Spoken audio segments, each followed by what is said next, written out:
Assalamu alaikum yan uwa, barka da warhaka. Ya muna dauke da wasu sababbin fina-finai na musamman wanda za su fito a gobe Lahadi idan Allah ya kai mu. Wanda za ku same su ne a cikin group na VIP.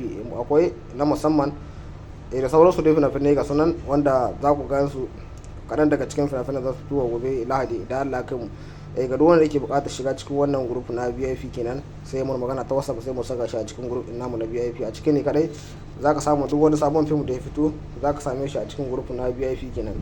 Idan kana buƙatar shiga ciki zaka yi mun magana ta WhatsApp, ta nan ne kadai zaka samu duk wani film da ya fita zaka same shi a cikin group na VIP insha Allah. Sannan idan kana buƙatar shiga cikin wannan group zaka same su ne a cikin group na